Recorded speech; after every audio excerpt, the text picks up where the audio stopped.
Hey, what's up, guys? Today we're going to take a look at a possible diamond in the rough, Ben DiNucci, our 7th round and final pick of the 2020 draft. Today we're going to break down some of his good and some of his bad, where he can improve, and how he'll fit in with the Dallas Cowboys 2020 season.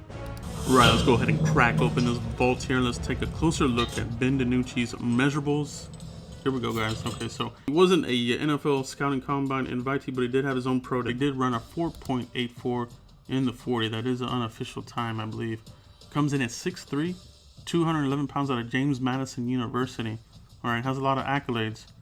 AFCA first team All-American there at James Madison, and he does have large hands, coming in at 10 1/8 hands, so he has great control of the ball, and you'll see some of that in the clips here that we're gonna break down.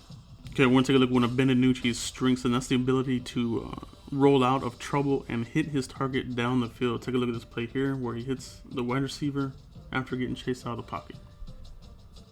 Boom. Okay, here's a scoring play by Ben DiNucci. Kind of stares down the receiver, but he gets a touchdown now. Similar type of action here in the championship game, FCS. Looks like a drawn-up play, but still kind of stares down the receiver the whole way. No trickery, and thus the interception. Okay, we're gonna break down this turnover real quick. This is gonna be an interception by West Virginia's DB here. Pretty good defense. You'll see. I want you to take a look at his feet and his shoulders. Just a little bit of a technique issue here, and thus the interception resulting. 2019 was relatively good for Ben DiNucci as far as TD to interception ratio, but this one did come up on his stat line this year.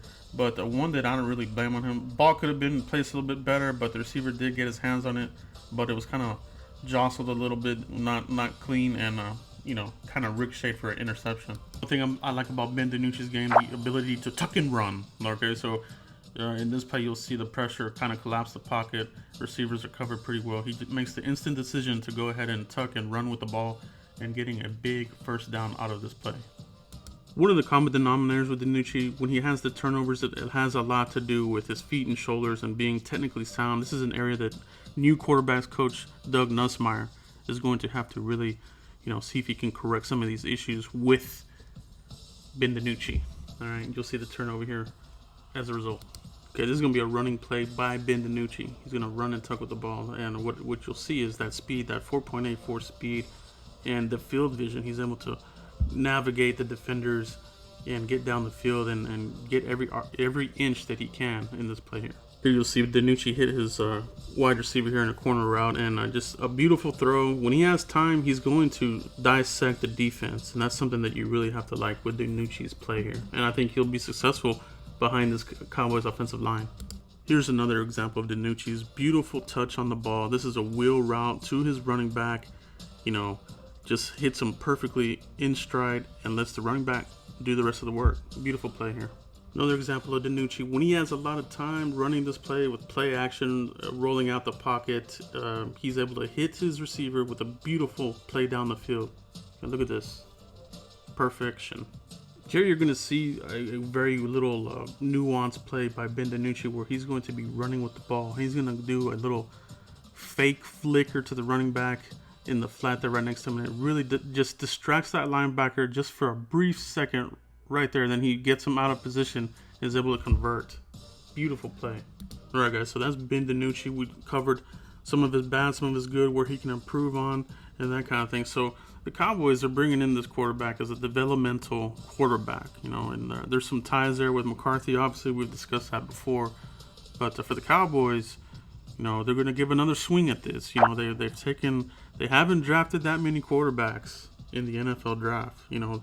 Under Parcells, they made a trade for Drew Henson. That was a complete bust. Obviously, Romo took over from there, and then they took Stephen McGee. I think he hung around here for about 3 seasons. He never developed into anything. They had Dustin Vaughn. They tried. He looked like he was going to be something. He was a total nothing. And then Mike White didn't even make the team. He's currently with the Jets practice squad. So Cowboys are going to give this another shot here. But I think they have a legitimate chance of developing a quarterback here. You have the right coach now. Okay. You're talking about someone that has proven to develop quarterbacks and then flip them for something. We're talking about Mike McCarthy. He did it with Matt Flynn. They got some draft capital out of that trade. They developed him into somebody. And pretty much everybody that has been under Aaron Rodgers has been a pretty adequate, backup quarterback. So we'll see what they do here with Ben DiNucci. Let me know what you guys think about Ben DiNucci here with the Cowboys, how he'll fit in with the Cowboys. And I do appreciate all you guys checking out all these in the lab videos here for the Cowboys 2020 draft. I see all the numbers, all the great comments and that kind of thing. So we'll continue to do this moving forward. I might do something for the undrafted free agents, but we're getting down to it. We're about to hit preseason, so we're gonna probably go change gears into camp battles and previewing training camp. But appreciate all my members, appreciate all my new subscribers. Keep hitting that like button, hit that subscribe button. Continue to like, subscribe, and share. And I'll see you for the next one, guys. Peace.